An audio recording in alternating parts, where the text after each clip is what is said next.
चलिए स्टार्ट करते हैं। तो लास्ट क्लास में we ended with buffer solutions. ठीक है, बफर सॉल्यूशंस एक ऐसे सॉल्यूशंस हैं जिनमें एसिड या बेस को डालने से उसका पीएच चेंज नहीं होता है, पीएच निर्दिष्ट करता है। ठीक है, तो दोनों भाई में लड़ाई हुई है, यानी सब बच्चे का अलग अलग है ना, इसलिए आपको भी मैं पूछने आता था मैं तो अच्छा लगा, बट मैं आज अपने आप को रेजिस्ट नहीं कर पाया। ठीक है, चलो बफर सॉल्यूशन। ठीक है, तो इसमें अपन ने दो टाइप के बफर सॉल्यूशन देखे थे, एक सिंगल सब्सटेंस वाला बफर सॉल्यूशन और एक मिक्सचर वाला बफर सॉल्यूशन। सिंगल वाले में हमने देखा था कि वीक एसिड और वीक बेस को मिक्स करोगे तो जो सॉल्ट बनेगा that behaves like a buffer. अब आप इस सॉल्ट में एसिड डालो तो उसका पीएच कम नहीं होगा, आप बेस डालो तो उसका पीएच बढ़ेगा, कांस्टेंट। और मिक्सचर में हमने दो टाइप के बफर देखे थे, एक एसिडिक बफर और एक बेसिक बफर। एसिडिक बफर क्या थे? It consist of weak acid plus salt of weak acid and strong base. और बेसिक बफर्स क्या थे? They were the mixture of weak base and salt of that weak base with a strong acid. एक base weak लिया तो acid strong लेंगे, acid weak लिया तो base strong लेंगे सॉल्ट बनाते वक्त। क्लियर है? तो अब ये मिक्सचर आपके बफर्स है। ठीक है, तो अब देखते हैं कि इसमें एक्चुअली अंदर क्या प्रोसेस हो रहा है कि एसिड और बेस डालने से कोई पीएच में अंदर नहीं आ रहा है। ठीक है, तो लिखना इसमें heading buffer action. Buffer action एक सब हेडिंग डालना, buffer action, buffer action.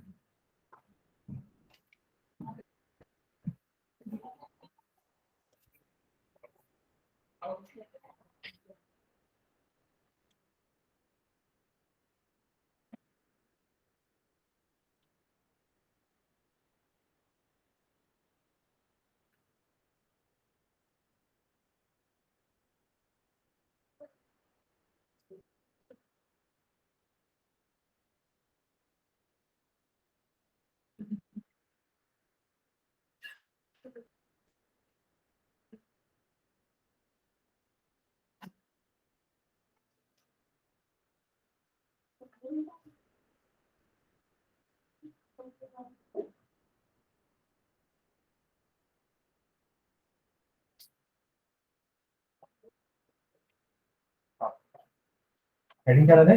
Buffer. ठीक है, तो उसमें पहला लिखना फर्स्ट करके buffer action of ammonium acetate.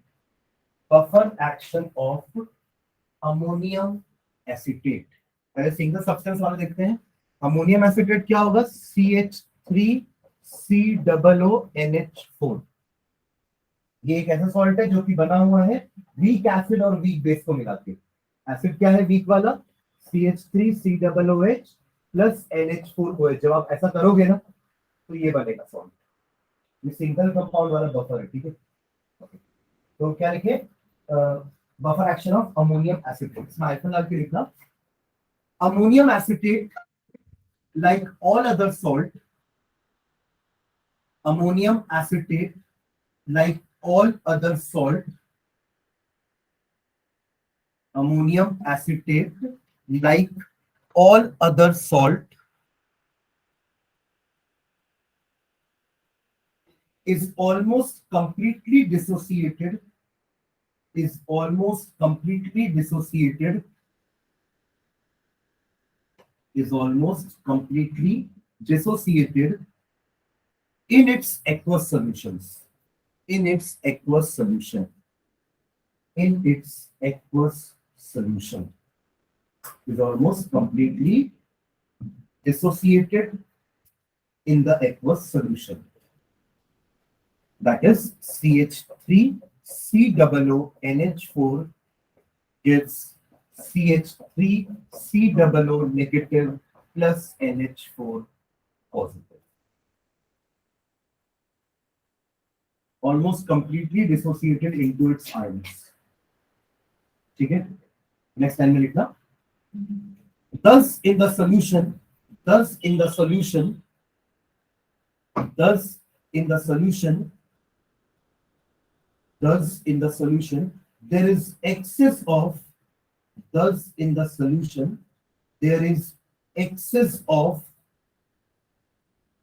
CH3 COO negative ions, excess of CH3 COO negative ions and NH4 positive ions, and NH4 positive ions. ठीक है, आपके सॉल्यूशन में ये दोनों बहुत सारे आयंस प्रेजेंट है। अब मान लीजिए मैं कोई एसिड डाल रहा हूं उसके अंदर, ठीक है, देखो, when a few drop of an acid, when a few drop of an acid are added to the above solution, when a few drops of an acid are added to the above solution,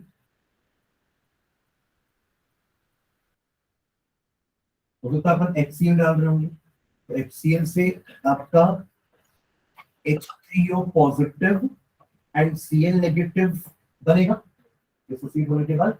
अब ये H3O positive acidic nature को बढ़ाना चाहिए था actually, but हुआ क्या, ये H positive इसके साथ मिलके CH3 COOH बनाना चालू कर दिया, क्योंकि ये एक वीक बेस वीक एसिड है, ये डिसोसिएटेड रहेगा नहीं ज्यादा देर तक।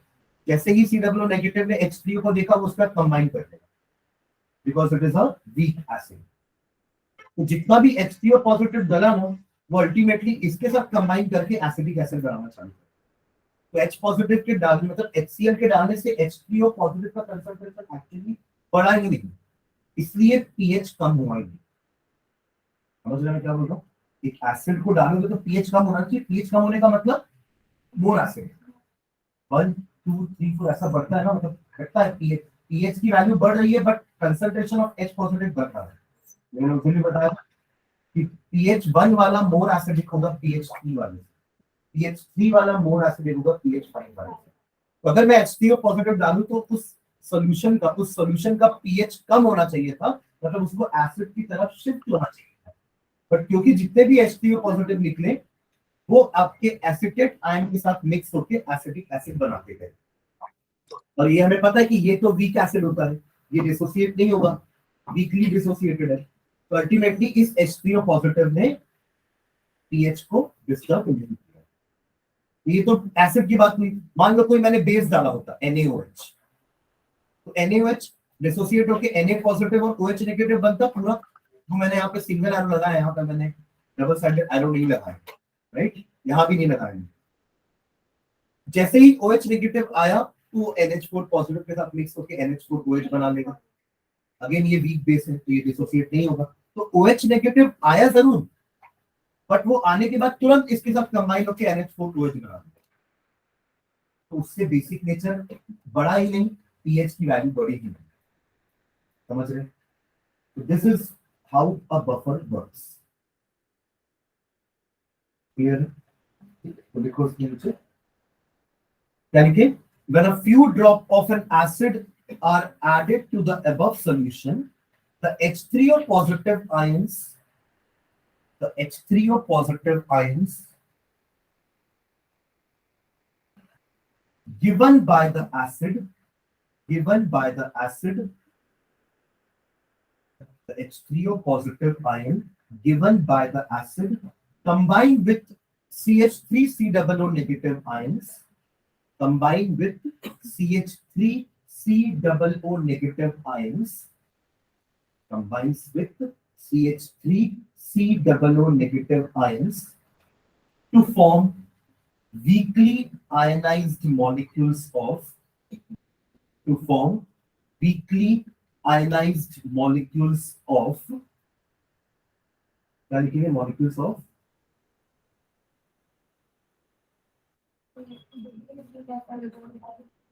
CH3 COOH। अरे समझ के लिखो, पढ़ के लिखो, क्या लिख रहे हो? समझ में आ रहा है क्या बोल रहे हैं हम?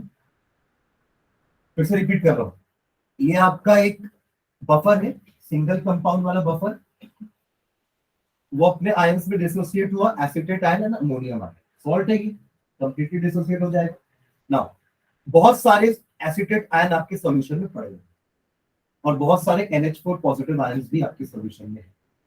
अगर आपने कोई एसिड को मिक्स किया तो एसिड ने नो डाउट H3O पॉजिटिव बनाया, इससे पीएच कम होना चाहिए था हमारे हिसाब से, यानी कि एसिडिक स्ट्रेंथ बढ़नी चाहिए थी, बट ये H3O पॉजिटिव को एसिडेट आयन मिल गया सॉल्यूशन के अंदर, जो कि वीकली आयनाइज होता है, तो वो कंबाइन करके एसिडिक एसिड बना दिया।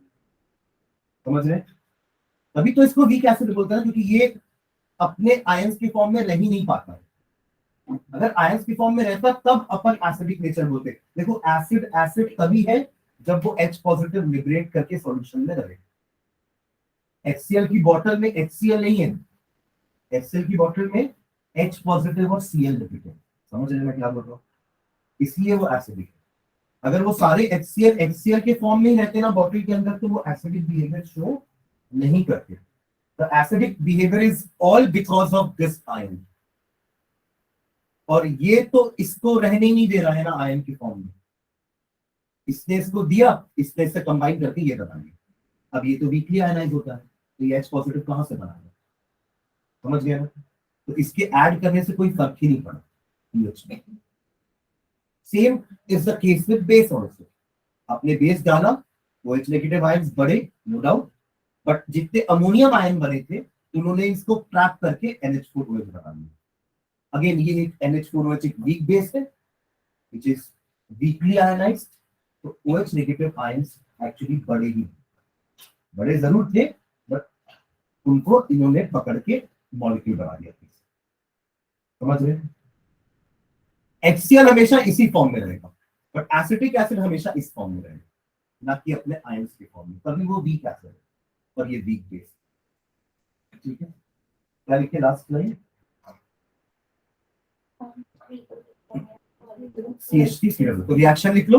CH3 negative plus H3O positive gives CH3COOH। ठीक है,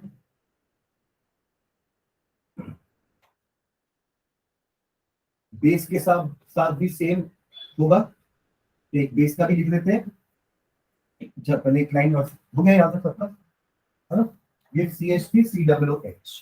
ठीक है, विचार लिखा।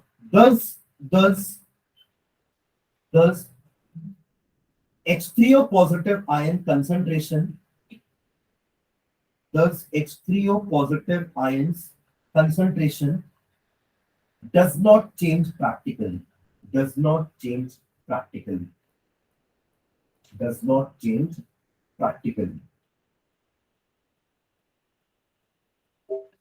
and hence the pH of the solution remains almost constant, and thus the pH of the solution remains almost constant.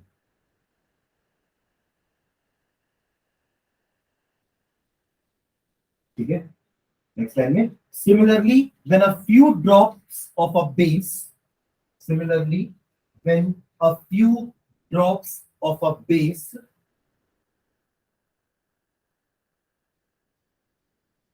are added to the above solution,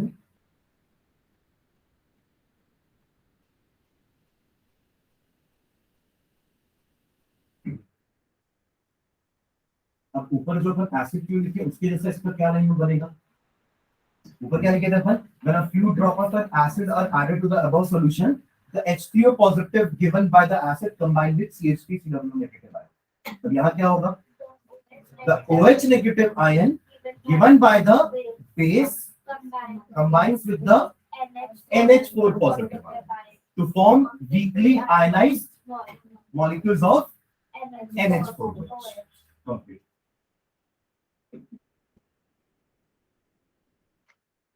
जितना भी OH negative ion base ने बनाया, वो OH नेगेटिव आयन NH4 के साथ react करके NH4OH बना दिया।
वो क्या है पहले मुझे बता, मुझे समझ में आया। एसिडिक बफर, एसिड डालने से क्या हुआ?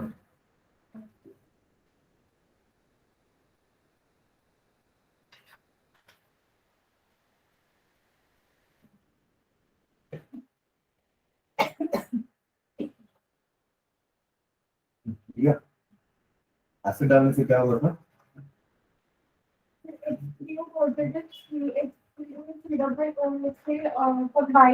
पहले ये बताओ कि H2O पॉजिटिव बना, है ना? तो सेकंड स्टेप,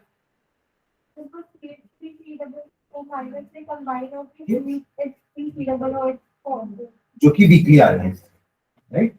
अब सेम चीज बेस के साथ भी हो। आपने बेस डाला, ये सोचिए कि पीएच बढ़ा देता हूं, पर क्या बढ़ा पीएच? क्योंकि OH नेगेटिव जो बनाया बेस ने, वो NH4 पॉजिटिव के साथ रिएक्ट करके NH4OH बना लिया, which is again weekly ionised. ठीक, क्या लिखे पूरा लाइन पढ़ो। हाँ मतलब बेस वाला पूरा पढ़ दो सिमिलरली करके।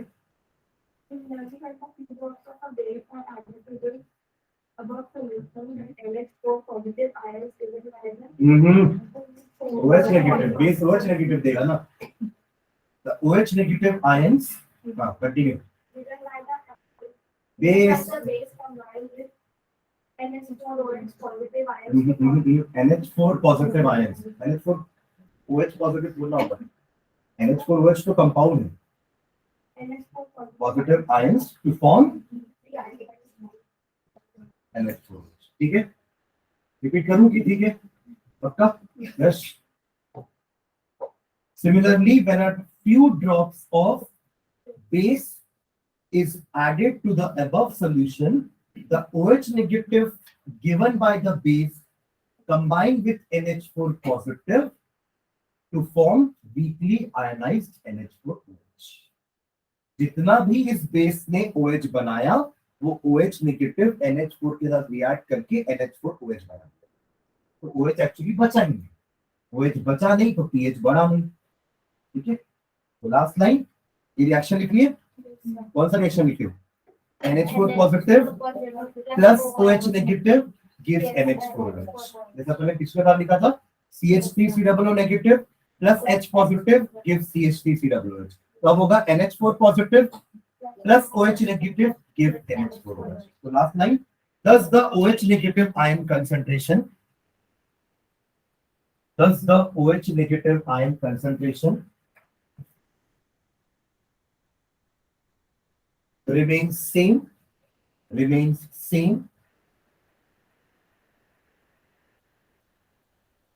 or the pH of the solution remain almost constant।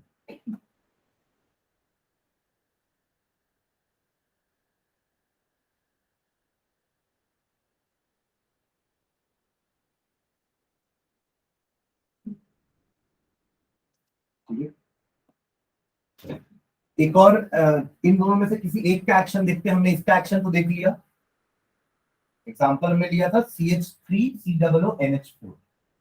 अब एसिडिक बफर और बेसिक बफर में एक कोई एग्जांपल लेके उसका भी एक्शन समझते हैं। तो एसिडिक बफर ले लेते हैं, लिखना buffer action of acidic buffer, buffer action of acidic buffer, buffer action of acidic buffer.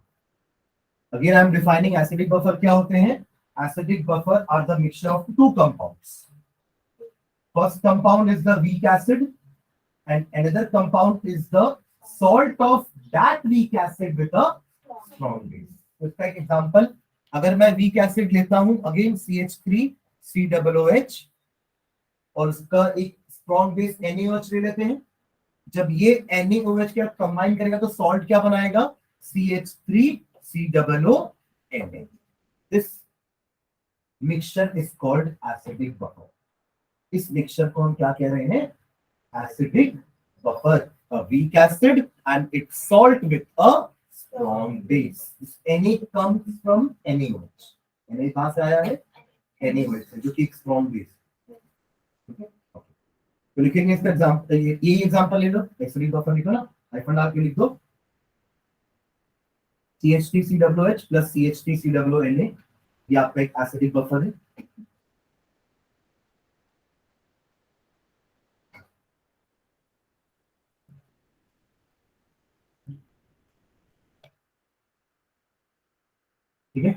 अब देखो ये दोनों ही आयनाइज होंगे ना पानी में, ये दोनों रिएक्ट नहीं कर रहे, याद रखना मिक्सचर्स के जो कंपोनेंट्स होते हैं आपस में रिएक्ट नहीं करते।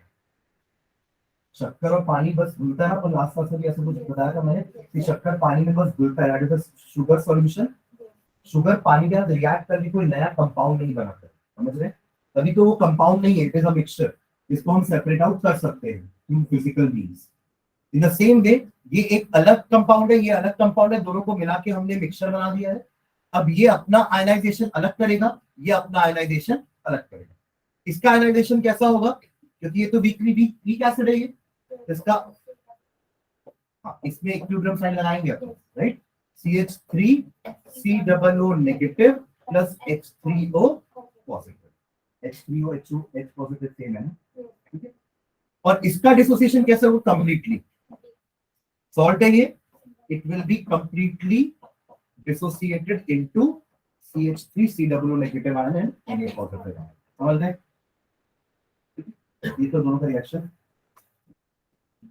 ऐसा लिखना नीचे लाइन में, both ionizes as follows, both यानी कि CH3COOH and CH3COONA both ionizes as follows।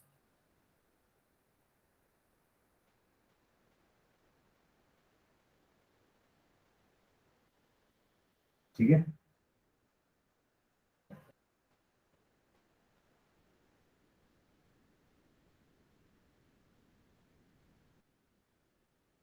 Common ion effect upon last class में पढ़े थे ना, कि अगर एक कॉमन आयन को मिक्स कर देंगे तो उसका डिसोसिएशन और कम हो जाएगा।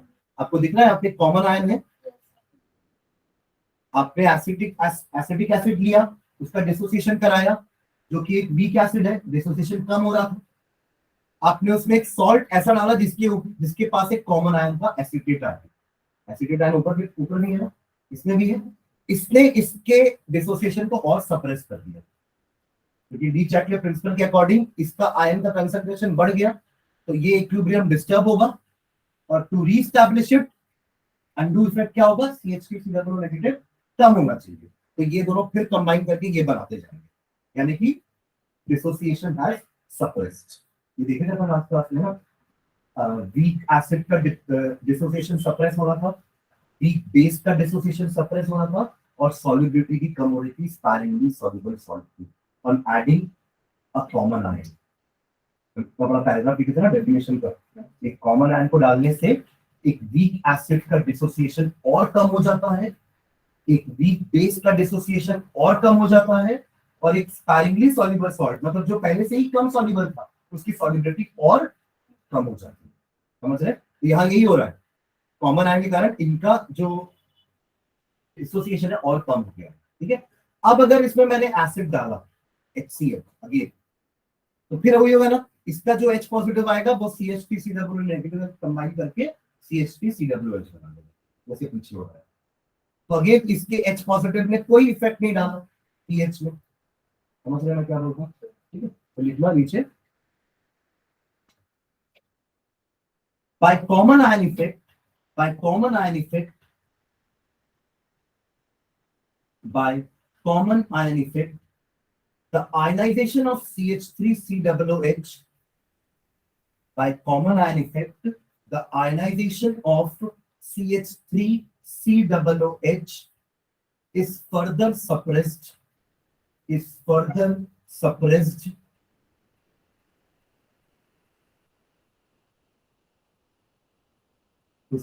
thus in the solution, thus in the solution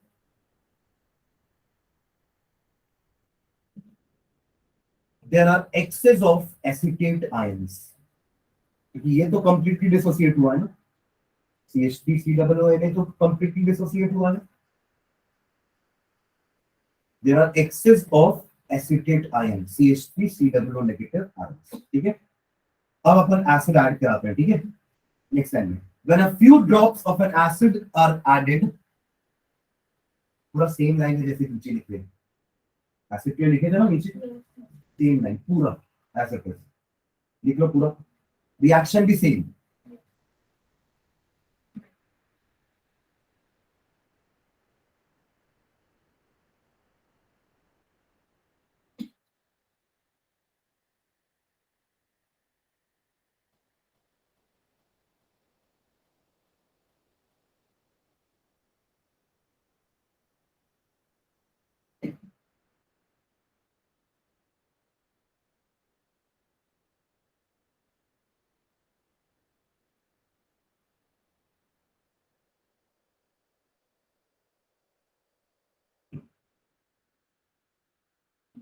Okay? When a few drops of an acid are added to the above mixture, the H3O positive ions given by the acid combine with CH3 COO negative ions to form weakly ionized molecules of CH3 COOH. And the action will be same. CH3 COO negative plus H3O positive gives CH3 COOH.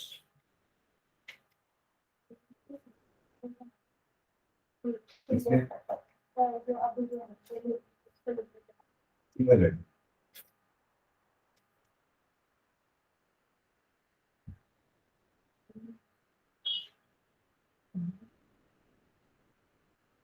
इस वाले reaction में ना यहाँ पे single atom भी रहेगा, ये तो स्ट्रॉन्ग है, ऊपर वाले में रहेगा, ये वीक एसिड है ना, इक्विलिब्रियम यहाँ रहेगा, यहाँ नहीं होगा, ये तो कंप्लीट होगा। अगर 10 मॉलिक्यूल होंगे तो पूरे के 10 आयंस में कन्वर्ट हो गए होंगे, और अगर इसके 10 लिए होंगे तो हो सकता है 1 या 2 ही हुए होंगे, क्योंकि वीक एसिड है।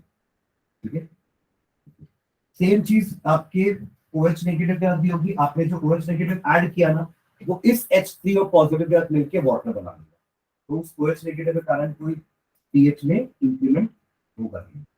ठीक है, तो ये आपका बफर सॉल्यूशन और बफर एक्शन का ये लास्ट टॉपिक था। कुछ क्वेश्चन आंसर्स देखते हैं अपन एक्सरसाइज के, निकाल लो, एनसीईआरटी रखें। ऐसे तो बहुत सारे क्वेश्चन है क्योंकि चैप्टर बेसिकली 2 पार्ट में डिवाइडेड था ना, तो टोटल ऐसे 73 क्वेश्चन है एनसीईआरटी के एक्सरसाइज में। ठीक है, अपन कुछ क्वेश्चन आज देखते हैं, तो मैंने संडे को टेस्ट बोला है ना इसी चैप्टर का। ठीक है, चलो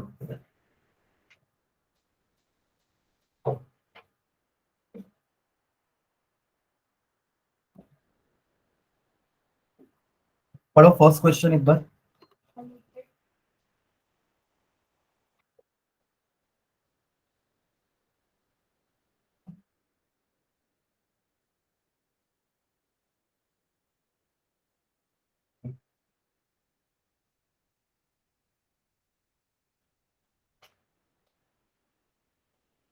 A liquid is in equilibrium with its vapor in a sealed container at a fixed temperature. The volume of the container is suddenly increased. मतलब ऐसा कुछ है,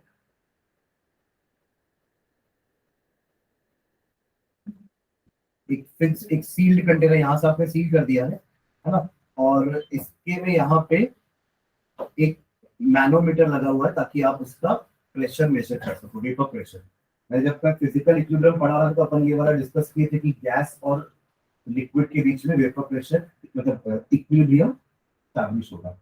यहाँ आपने लिक्विड लिया हुआ है, ठीक है, ये लिक्विड धीरे धीरे वेपराइज हो रही है, इवेपोरेशन हो रहा है यहाँ पे, अभी इवेपोरेशन ही हो रहा है, याद आ रहा है ये इस टाइप का दिक्कत कुछ।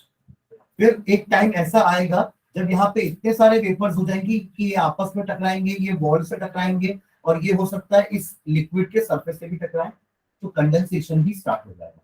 पहले सिर्फ लिक्विड जो है वो इवेपोरेट होके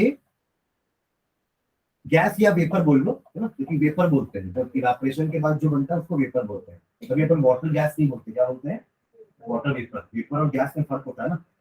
ठीक है, ओके, तो लिक्विड का इवेपोरेशन करके अपन वेपर बना रहे थे, और जैसे ही क्वांटिटी बढ़ी तो धीरे धीरे कंडेंसेशन होना भी स्टार्ट हो गया, और एक टाइम ऐसा आएगा जहां पे ये दोनों का रेट बराबर होता है। ठीक है, क्वेश्चन वहीं से स्टार्ट होता है। अब क्वेश्चन स्टार्ट हुआ एक्चुअली, क्या क्वेश्चन बोल रहा है कि a liquid is in equilibrium with its vapour, समझ रहे हो, है ना, और अब जो रीडिंग आती है ना वही वेपर प्रेशर कहलाता है, समझ रहे हो, जो प्रेशर का रीडिंग आ रहा होगा ना वो वेपर प्रेशर, क्योंकि अब वो कांस्टेंट है, ना वेपर्स और बढ़ रहे हैं ना लिक्विड कम हो रहा है, प्रोसेस हो भी रहा है तो दोनों रेट से, दोनों साइड से बराबर रेट में हो रहा है ना। जितने देर में एक मॉलिक्यूल इवेपोरेट होकर ऊपर गया उतने देर में एक मॉलिक्यूल कंडेंस होके नीचे आ जाएगा, तो ओवरऑल वेपर का क्वांटिटी तो कांस्टेंट हो गया, इसलिए वेपर प्रेशर कांस्टेंट हो गया। वेपर्स के कारण प्रेशर जो हो रहा है इक्विलिब्रियम में आने के बाद वो कांस्टेंट हो गया। ठीक है, ओके, तो अब क्या किया हमने, हमने इसके वॉल्यूम को बढ़ा दिया। यहाँ पे एक पिस्टन लगा होगा, हमने पिस्टन को खींच के इसके वॉल्यूम को बढ़ा दिया। कंडेंसेशन स्टार्ट क्यों हुआ था, क्योंकि जगह कम पड़ रही थी, है ना, वेपर्स और नहीं आ पा रहे थे, इसलिए वेपर्स आपस में कंबाइन करके कंडेंसेशन भी स्टार्ट कर दिए थे, और एक टाइम ऐसा आया था जहां पे दोनों का रेट बराबर हो गया। अब अगर आपने इसको ऊपर खींच के वॉल्यूम बढ़ा दिया तो जगह और बन गई ना, इक्विलिब्रियम डिस्टर्ब होगा और पहले अब क्या फास्ट होगा, इवेपोरेशन फास्टर हो जाएगा क्योंकि जगह मिल गई ना। अब और वाटर या लिक्विड जो भी लिया आपने वो इवेपोरेट होना चालू करेगा क्योंकि उसको जगह मिल गई और वेपर भरने की। समझे? तो पहला क्वेश्चन आपको क्या बोला है, the volume of the container is suddenly increase, what is the initial effect of the change on vapour pressure, vapour pressure बढ़ जाएगा। समझ रहे? क्योंकि आपके और वेपर्स बढ़ने स्टार्ट होंगे, पहले तो डिक्रीज होगा क्योंकि अल्टीमेटली क्या होगा देखो, पहले इतने से वॉल्यूम में इतना सारा गैस था, इतना सारा वेपर था, अब आपने बढ़ा दिया इसको तो अब वॉल्यूम बढ़ गया ना, तो प्रेशर कम नहीं होगा। क्या बोलते हैं इसको, अपन ऐसे समझे कि छोटे से रूम में पहले 10 लोग थे, एकदम चिपक चिपक करते बैठे, एक दूसरे के ऊपर बहुत ज्यादा प्रेशर क्रिएट कर रहे थे। अब मैंने उस रूम का लेंथ थोड़ा सा बढ़ा दिया तो हमारे बीच में प्रेशर कम हो जाएगा, बस वही है ये लोग। समझ रहे हैं? पहले इतनी जगह में ही इतने मॉलिक्यूल थे, मॉलिक्यूल तो उतने ना, मॉलिक्यूल कम नहीं किया हमने, आपने उनके लिए जगह बढ़ा दी तो वो और फैल जाएंगे तो प्रेशर कम हो जाएगा, तो वेपर प्रेशर क्या होगा, इनिशियली डिक्रीज होगा। समझ रहे हैं? तो फर्स्ट क्वेश्चन का आंसर क्या हो जाएगा, what is the initial effect on the change of vapour pressure, the vapour pressure decreases. उसका रीजन क्या होगा, वॉल्यूम इंक्रीजेस, पहले उतनी जगह में जितने वेपर थे अब उनको जगह ज्यादा मिल गई तो उनका वेपर प्रेशर इनिशियली क्या हो जाएगा, डिक्रीज होगा। समझ रहे हो?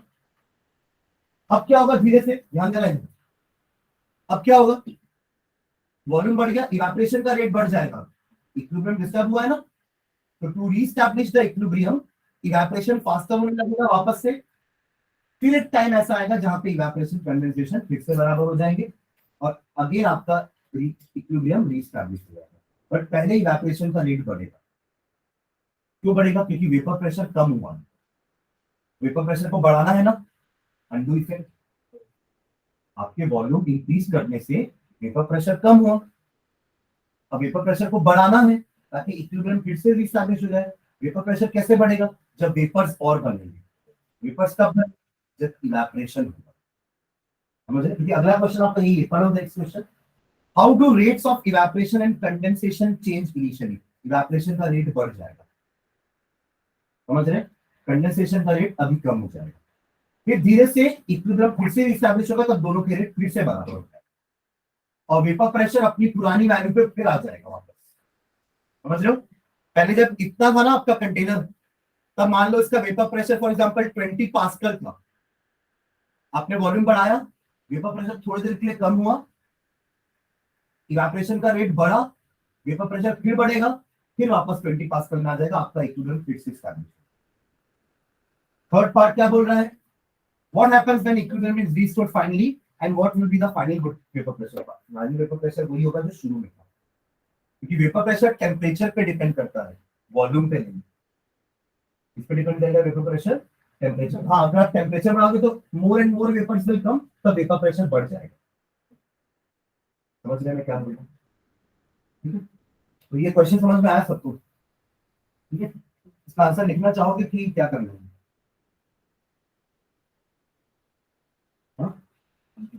बुक में या मैं सॉल्यूशंस भेज दूंगा पूरा, पीडीएफ बना के मैं आपको सॉल्यूशन शेयर कर दूंगा, ठीक है? और उसको देखना है, ऐसा नहीं छोड़ देना, ठीक है? क्योंकि 73 क्वेश्चन का आंसर मैं यहाँ लिखवा नहीं सकता, एक हफ्ता तो उसी में चला जाएगा। समझ रहे हो? ठीक है, तो अगला क्वेश्चन पढ़ो 7.2, व्हाट इज केसी, केसी क्या है आपका, इक्विलिब्रियम कांस्टेंट ना, for the following equilibrium when the equilibrium concentration of each substance is given as, SO2 का कंसंट्रेशन कितना है 0.6 m, O2 का कंसंट्रेशन 0.82 m एंड SO3 का कंसंट्रेशन 1.90 m। बहुत इजी क्वेश्चन है ये, बनेगा।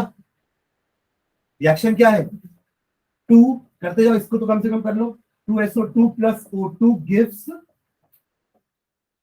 2SO3, what will be the value of Kc here, सब गैस के फॉर्म में है ना, कोई भी सॉलिड या लिक्विड नहीं है। समझ रहे हो? सॉलिड लिक्विड होता है तो उसका कंसंट्रेशन अपन कांस्टेंट में लेते हैं, राइट? सब गैस है, सबका कंसंट्रेशन गिवन है क्वेश्चन में, तो Kc क्या हो जाएगा, SO3 के कंसंट्रेशन का स्क्वायर अपॉन SO2 के कंसंट्रेशन का स्क्वायर इनटू O2 का कंसंट्रेशन, बस सबका कंसंट्रेशन दिया, बस पुट कर दो वैल्यू, स्क्वायर करो, नीचे स्क्वायर करो, मल्टीप्लाई करो, डिवाइड करो, आंसर आ जाएगा। समझ रहे हैं? इसको लिख लो, कैलकुलेशन पार्ट करना आप लोग फिर बाद में, जल्दी।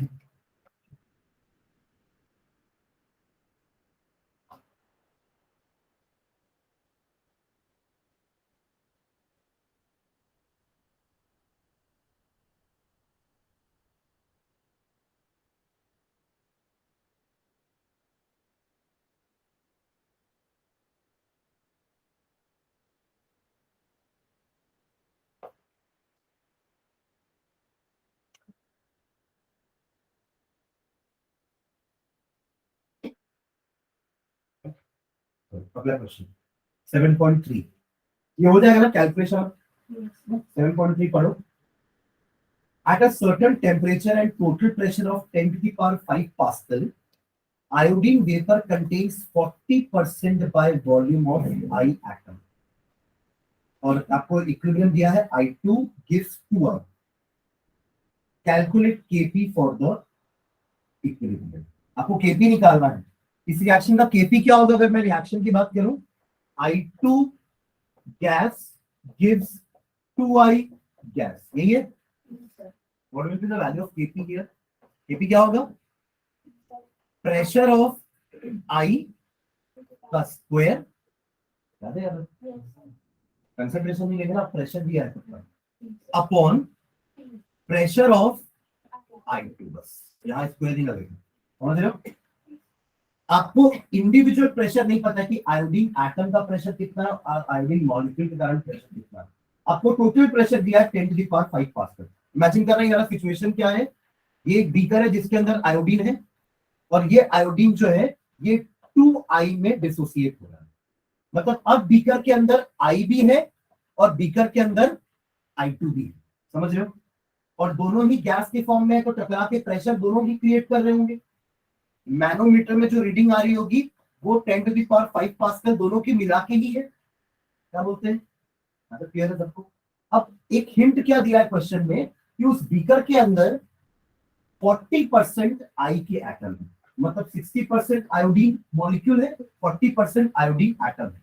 तो प्रेशर भी तो वैसे ही होता है ना। अगर आई के एटम कम है तो उसके कारण प्रेशर भी कम होगा, और I2 के मॉलिक्यूल्स ज्यादा है तो उनके कारण प्रेशर भी ज्यादा होगा। देखो जितने मॉलिक्यूल्स होते हैं ना उतना ही प्रेशर होता है। आई का अगर 10 एटम है तो उसके हिसाब से प्रेशर होगा, और अगर I2 के 40 मॉलिक्यूल है तो उसके हिसाब से प्रेशर ज्यादा होगा। है ना क्लियर? मुझे बोलो, समझ में आ रहा है? हाँ पक्का ना? जिसकी आबादी ज्यादा होगी उसका प्रेशर ज्यादा होगा ना। तो आई की आबादी कम है, 40% है, बाकी क्या है I2, तो उनके कारण प्रेशर ज्यादा होगा, and that will be directly proportional. मतलब 10 to the power 5 पास्कल का 40% अगर निकालोगे आप तो वो आई के कारण है, यानी कि PI, और 10 to the power 5 का 60% निकालोगे तो दैट विल बी I2। बचा कुछ? तो 10 to the power 5 का 40% कितना होगा, कैसे निकालेंगे? कुछ नहीं, तो ये 1 into 10 to the power 5 है ना, लिख सकते हो ना। अब आप 1 को 40-60% में डिवाइड कर सकते हो। 1 का 40% कितना होगा? 1 का 40% कितना होगा? 1 का 40% कितना होगा? कैसे निकालते हैं? ऐसे परसेंटेज निकालना होगा तो 1 into 40/100, 0.4। 1 का 40% 0.4 होगा ना भाई। 1 का 10% 0.1 होता है। 1 का 10% 0.1, 1 का 20% 0.2, 1 का 100% 1। समझ रहे हो क्या बोल रहा हूँ? अरे 1 को 40% मतलब 0.4 ही होगा ना, और 1 का 60% 0.6। तो अब अपन PI को क्या लिख सकते हैं? ऐसा अपन ऐसा कैलकुलेशन कर लेंगे। देखो आपको अगर समझ में नहीं आ रहा है तो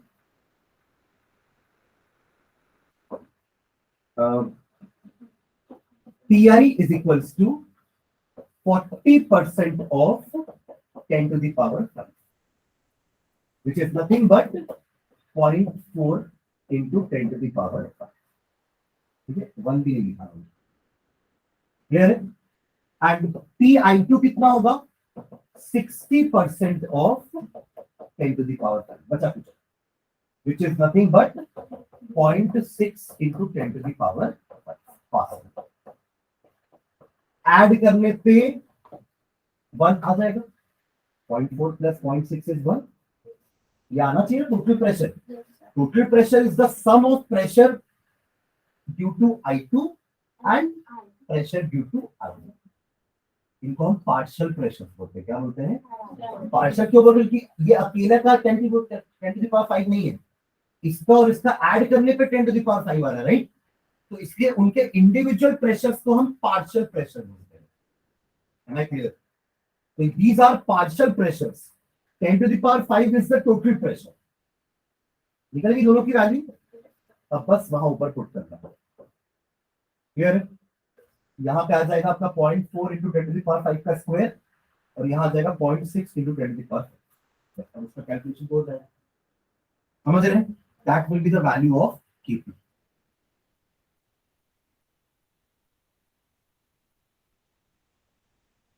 क्वेश्चन नंबर 4 एक बार देखो, बन जाएगा आप लोगों से.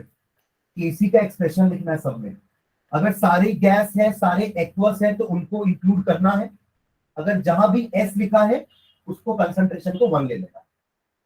जो वो तो समझदार है. फॉर एग्जांपल सेकेंड वाला देख लो. सेकेंड वाले के लिए Kc का वैल्यू सिर्फ NO2 और O2 पे डिपेंड करेगा. दैट्स इट, और कुछ नहीं. समझ रहे हो? सेकेंड वाले के लिए क्या है equation? 2 copper nitrate solid form में है और दे भी रहा है solid plus 4NO2 plus O2. ये गैस है, ये भी गैस है, राइट? तो जितनी भी गैस है और एक्वस सॉल्यूशंस का ही कंसंट्रेशन लेना है, बाकी के कंसंट्रेशन को हम 1 ले लेंगे. तो Kc कितना हो जाएगा? सिर्फ इस पे और इस पे डिपेंड करेगा. दैट इज NO2 का कंसंट्रेशन का पावर 4 इंटू O2 का कंसंट्रेशन. That's it. Kp निकालने बोलता तो इन्हीं दोनों का प्रेशर ले लेते. Kp कितना हो जाएगा? P of NO2 to the power 4 into P of O2 to the power 1. ठीक है, समझ गए? हो जाएगा क्वेश्चन नंबर 4. क्वेश्चन नंबर 5 देखो. Kc निकालना है, Kp गिवन है. Kp Kc का रिलेशनशिप निकाले थे अपन. क्या था देखो एक बार. डेल्टा NgRT वाला कुछ रिलेशन था ना. देखो जल्दी से एक बार पूछे. Kp Kc का क्या रिलेशन था? कॉपी रखे वाली जिसमें बनाए हैं. Kp is equals to Kc RT to the power delta Ng. Kp is equals to Kc RT to the power delta Ng. ये रिलेशन बहुत इंपॉर्टेंट है क्योंकि इसमें Kp दिया है तो Kc निकाल सकते हो, Kc दिया है तो Kp निकल जाएगा. दिखा किसी को ये? मिला? शुरू में होगा एक हाथ क्लास में. मिल गया? कितने लोगों को दिख रहा है? कॉपी में लिखे भी हैं.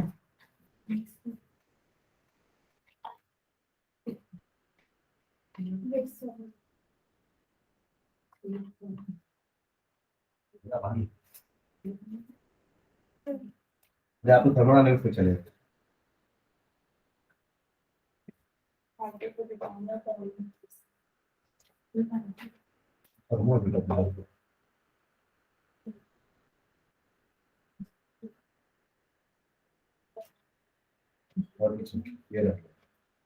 आपकी कॉपी नहीं मुझे मिल रहा है. ठीक है. Kp is equals to Kc into RT to the power delta N या डेल्टा Ng. Ng मतलब number of moles of gases difference. आप देखो पहले क्वेश्चन में गैसेस का मॉलिक्यूल राइट साइड में कितना है? 3. ठीक है. 2NO plus Cl2 लिखा है ना. क्वेश्चन नहीं है क्या? क्वेश्चन अरे क्वेश्चन देखना.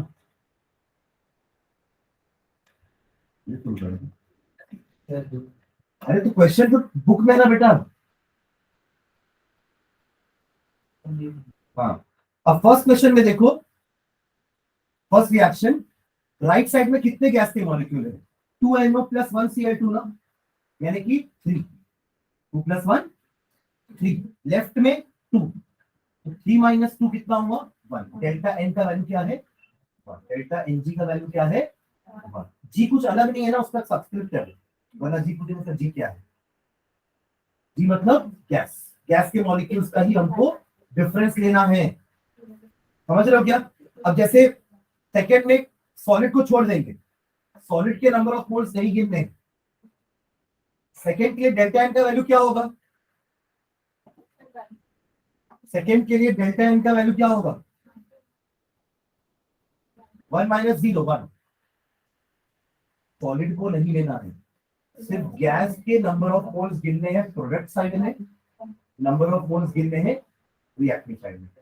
यश और विप्लव समझ में आ रहा है क्या हो रहा है। पहला फिर से दिखा रहा हूं, 2NOCl gives 2NO plus Cl2। Number of moles कितने हैं, कुछ नहीं तो 1 है यहाँ पे, 2 + 1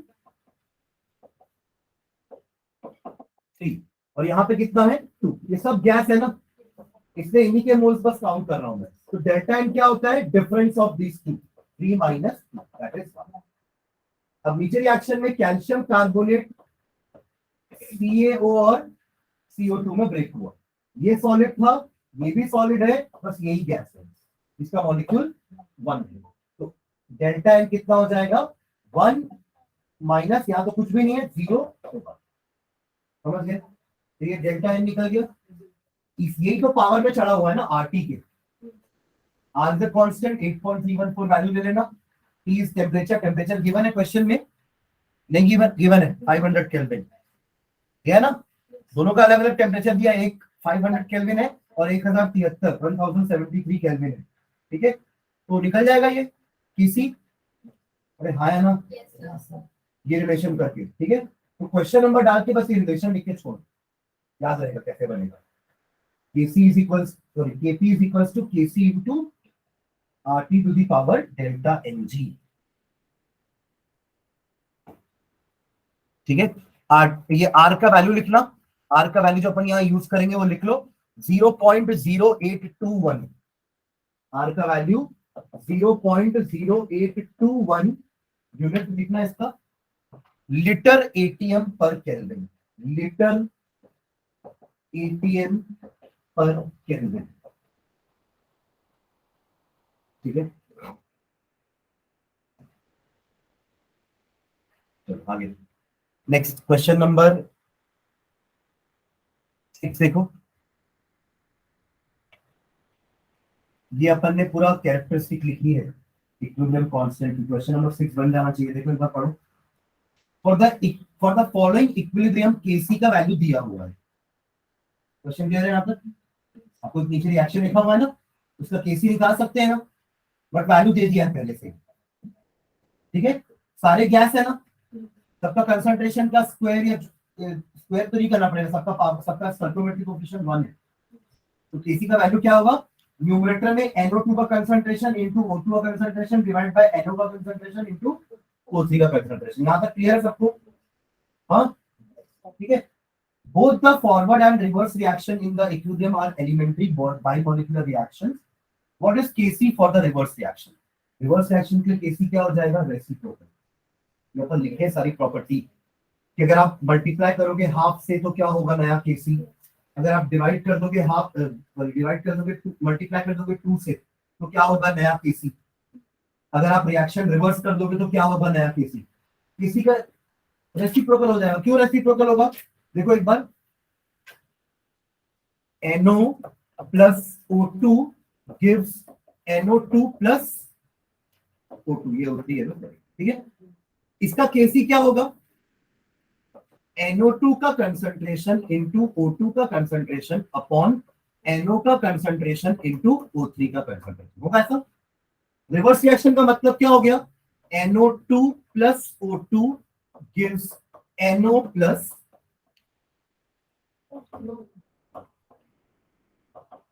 O3, राइट। अब इसका Kc क्या होगा, प्रोडक्ट बन गया रिएक्टेंट, रिएक्टेंट बन गया प्रोडक्ट, तो न्यूमरेटर बन गया डिनोमिनेटर, डिनोमिनेटर बन गया न्यूमरेटर। ऐसा कब होता है, जब हम रेसिप्रोकल करते हैं, नहीं 2/3 का रेसिप्रोकल 3/2 नहीं होगा। तो यहाँ भी तो यही हो रहा है, रिएक्टेंट जो पहले प्रोडक्ट थे वो अब रिएक्टेंट बन गए हैं, जो रिएक्टेंट थे वो प्रोडक्ट बन रहे हैं फॉरवर्ड रिएक्शन में। तो केसी निकालोगे तो अब ऊपर क्या आएगा, NO का कंसंट्रेशन इनटू O3 का कंसंट्रेशन, और नीचे क्या आएगा, NO2 का कंसंट्रेशन इनटू O2 का concentration, which is reciprocal of this. तो Kc dash is equal to 1 by Kc। हमने पूरी कैरेक्टरिस्टिक लिखी है, इसके अलावा और भी है। अगर आप रिएक्शन को 2 से मल्टीप्लाई कर दोगे या 2 से डिवाइड कर दोगे तो क्या होगा नया Kc, ठीक है। हाँ वेल हो क्या देख पाए हम आप लोग देख लेंगे, ठीक है। चलो अगला देखो 6, ठीक है। क्वेश्चन नंबर 7 थ्योरी है, पढ़ो पर question number 7।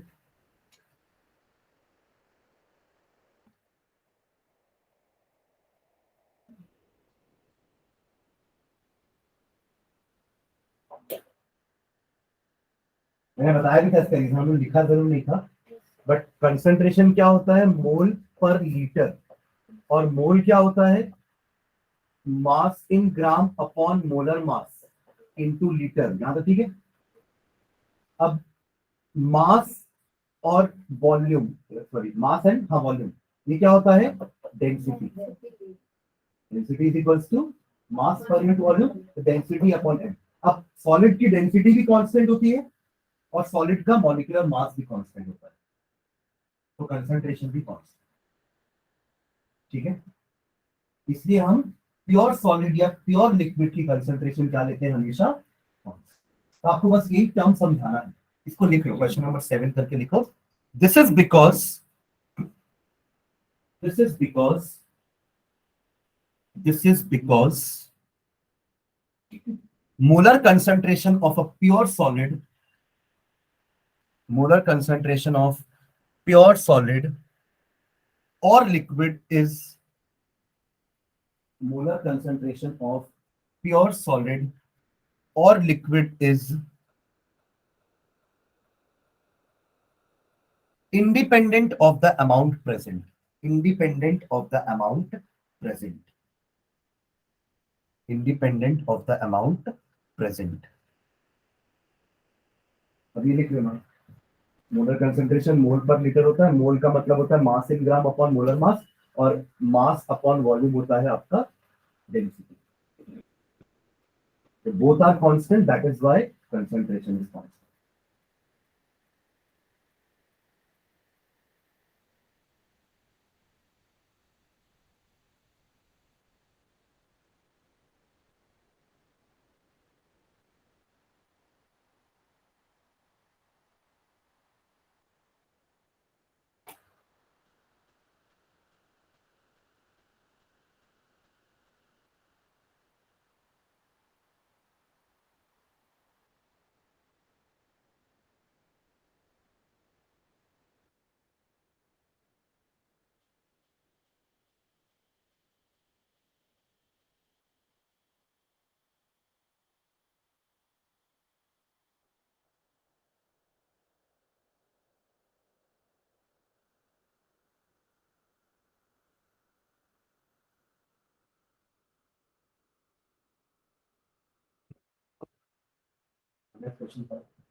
Question number 8.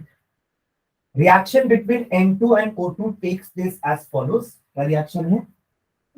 2N2 plus O2 gives 2N2O, nitrous oxide, laughing gas बोलते हैं इसको। हाँ, एक NO2 होता है वो नाइट्रोजन डाइऑक्साइड होता है, एक NO भी होता है वो नाइट्रिक ऑक्साइड होता है, और ये N2O है, ये नाइट्रस ऑक्साइड है।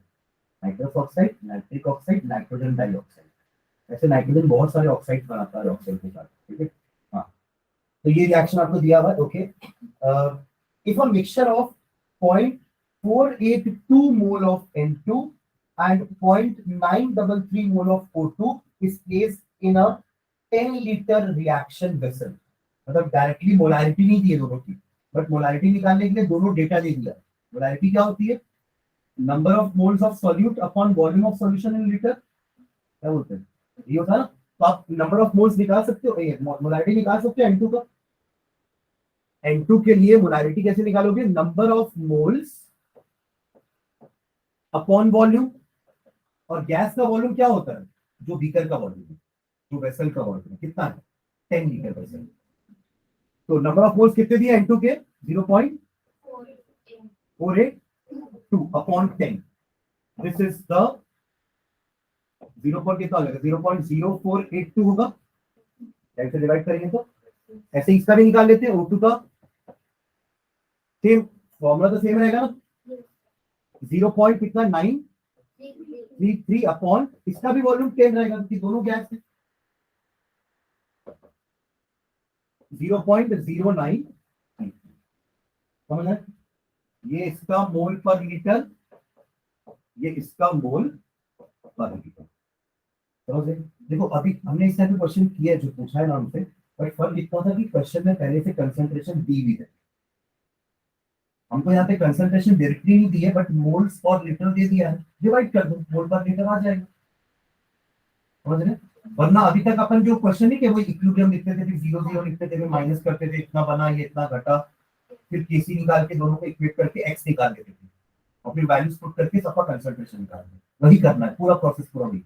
बस एक ही नया चीज हुआ कि हमारे क्वेश्चन में मोलारिटी गिवन रहती है, यहाँ मोलारिटी नहीं गिवन है तो मोलारिटी निकालने का डेटा तो दिया है, फिर मोल अपॉन लीटर करना है। समझ रहे हैं? ओके। अब रिएक्शन लिखता हूं वापस से, 2N2 plus O2 gives 2N2O। तो इनिशियली मान लेते हैं अभी रिएक्शन स्टार्ट नहीं हुआ है, तो इसका कंसंट्रेशन कितना है 0.0482 और इसका कंसंट्रेशन कितना है 0.0933, राइट। और ये कभी तक बना नहीं है क्योंकि रिएक्शन चालू नहीं हुआ है, तो इसके कारण अभी कोई कंसंट्रेशन नहीं है। याद है? ठीक है ना। मान लेते हैं इक्विलिब्रियम पहुंच गया है और ये एक्स अमाउंट बना है, ये एक्स अमाउंट बना है, तो ये कितना कम होगा, एक्स क्यूब। ये डबल बन रहा है तब तक ये एक ही खत्म हुआ ना, तो ये दो था तो ये एक ही खत्म हुआ, मतलब हाफ हो रहा है ना। तो अगर 0933 minus x by two,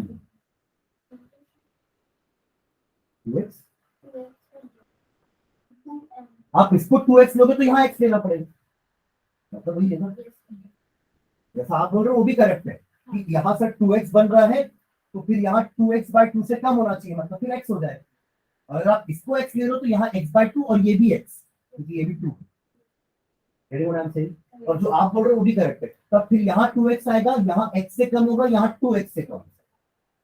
reaction का कोफिशिएंट देखना है, ठीक है। क्लियर है सबको मैं जो बोल रहा हूँ? तो जो ये बोल रही है वो भी ठीक है। और अगर आप इसको x ले रहे हो शुरू वाले को कि x बना है, तो यहाँ x/2 कम होना चाहिए और यहाँ x कम होना चाहिए रिएक्शन के अकॉर्डिंग। जब 2 वाले के लिए x लिया हो तो 1 वाले के लिए x/2 लेना, ठीक है। अब केसी का वैल्यू आपको गिवन है क्वेश्चन में, क्या है केसी का वैल्यू 2.0 इंटू 10⁻−37। इसको इक्वेट करके x का वैल्यू निकल जाएगा, क्वाड्रेटिक बनेगा तो फॉर्मूला लगा लेना, इतना लिख के बाकी छोड़ दो, आप करोगे। अब क्लियर है क्वेश्चन, जल्दी इसको लिख लो कि जो भी x की वैल्यू आएगी यहाँ यहाँ पुट कर देना, यहाँ यहाँ और यहाँ पे तीनों का कंसंट्रेशन निकल जाएगा एट इक्विलिब्रियम। वही तो पूछा है ना, इक्विलिब्रियम पहुंचने के बाद तीनों का कंसंट्रेशन कितना है, यही पूछा है आपसे क्वेश्चन। तो x निकालने के बाद यहाँ पुट कर देना वैल्यूज, तो तीनों का कंसंट्रेशन निकल जाएगा।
नाइन्थ क्वेश्चन पढ़ो, जिनका हो गया।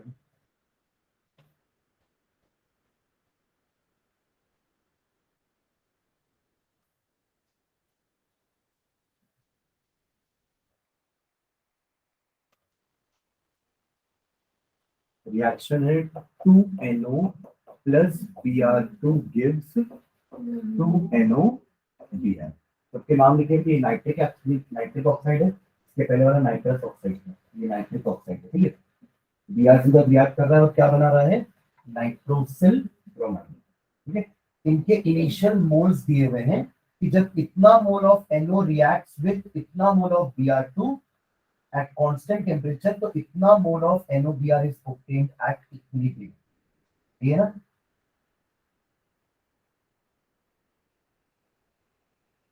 ये इनकी इनिशियल कंसंट्रेशन है, क्योंकि NO की इनिशियल कंसंट्रेशन कितनी है, 0.087, राइट। और इसकी इनिशियल कंसंट्रेशन कितनी दी हुई है, 0.0437। कंसंट्रेशन ही, अमाउंट। कंसंट्रेशन तो अपन मोल पर लीटर करोगे तब कंसंट्रेशन कब बोलोगे ना, अभी अपन क्या बोलेंगे, amount which is given in moles. Gram में भी दे सकता था, मोल में कन्वर्ट कर सकते हैं, मास इन ग्राम अपॉन मोलर मास करके मोल में भी कन्वर्ट कर सकते हैं। ऑलरेडी मोल दिया हुआ है, इतना मोल आपने NO लिया था, इतना मोल आपने Br2 लिया था इनिशियली, तब तक ये नहीं बना। बट इक्विलिब्रियम पहुंचने के बाद NOBr कितना बना है बोल रहा है, 0.0518, कितना बना है।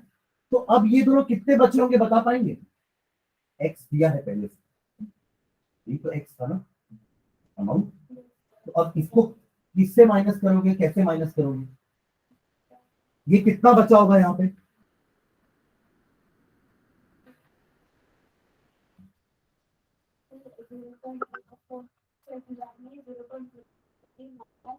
जीरो पॉइंट 0.0437 माइनस, हाँ,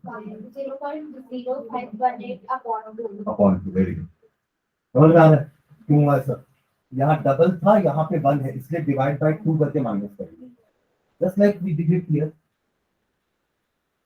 यहाँ पे x बना था, तो यहाँ x बाय 2 से कम थी, और यहाँ x से ही कम थे, क्योंकि इन दोनों का कोफिशिएंट 2 था। अब बताओ यहाँ पे क्या होगा, यहाँ से डायरेक्टली माइनस कर दीजिए, 0.087 माइनस 0.05, खत्म। ये तो क्वेश्चन था, आपसे पूछा है इक्विलिब्रियम में NO और Br2 कितने बचे हैं, बस इनको माइनस कर लो, यही आंसर है, ठीक है। 10th बन जाना चाहिए, 10th पढ़ो जल्दी से, पढ़ के देखो बनेगा क्या।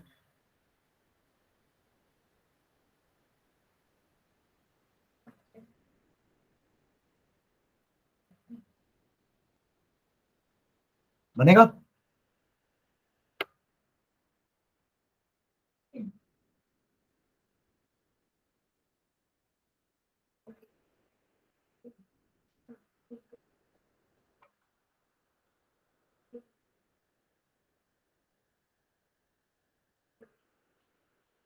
डेल्टा एन कितना है, -1।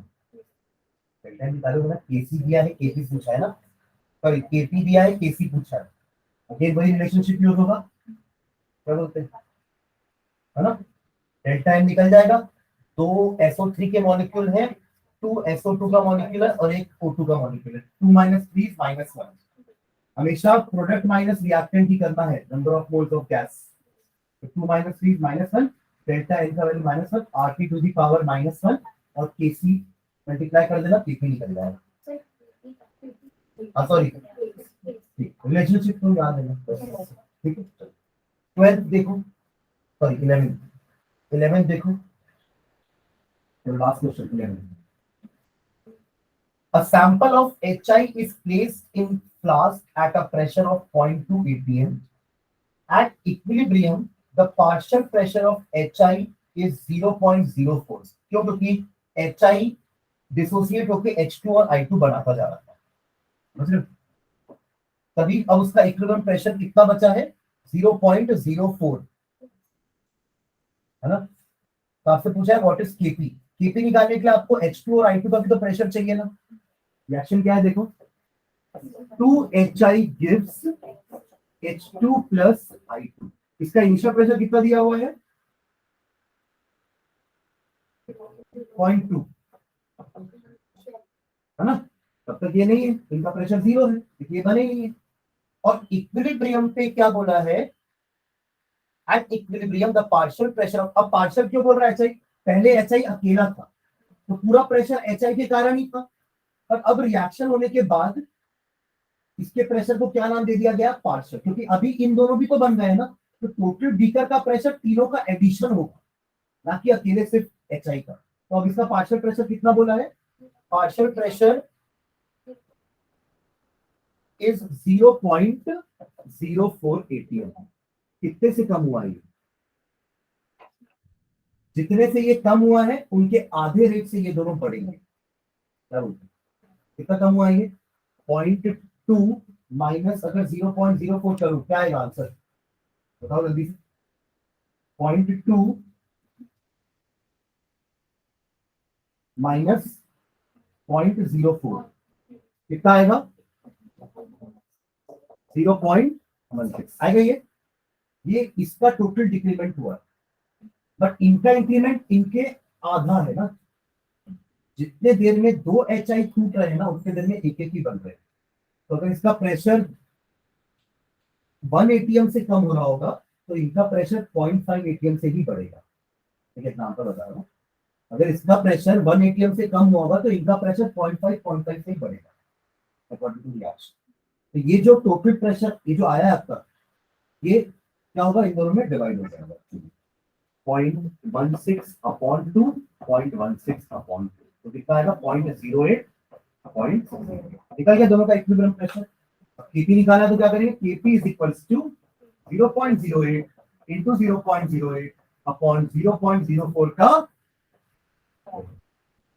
ना, समझे? अब निकल जाएगा Kp। ठीक है, तो इसके कुछ क्वेश्चंस मैं और आप लोग को दूंगा, टिक नंबर लिख दूंगा कि ये क्वेश्चंस ट्राई करना, है ना। तो नेक्स्ट क्लास में अगर कुछ डाउट होगा इस एक्सरसाइज से तो अपन वो डिस्कस करेंगे, otherwise will start with organic भी कर सकते हैं और कोई बोलोगे तो रिडॉक्स भी कर सकते हैं। रिडॉक्स होता है, रिडॉक्स कर लेंगे तो फिर ऑर्गेनिक के 2 चैप्टर बचेंगे, या ऑर्गेनिक चालू करेंगे। ठीक है, ऑर्गेनिक करते हैं चलो नेक्स्ट क्लास में। ठीक है, बट इसके क्वेश्चन जो मैं दूंगा वो ट्राई करना है। ठीक है, क्योंकि संडे को टेस्ट है, मैं एक्सरसाइज से क्वेश्चन दूंगा। आप लोग एक्सरसाइज के सारे क्वेश्चन बना के देखो कितने बन रहे नहीं बन रहे। अपन सैटरडे को डिस्कस कर लेंगे डाउट्स इफ एनी, और नहीं पूछोगे मतलब डाउट नहीं है, मतलब संडे का टेस्ट अच्छा जाएगा। ठीक है, चलो थैंक यू।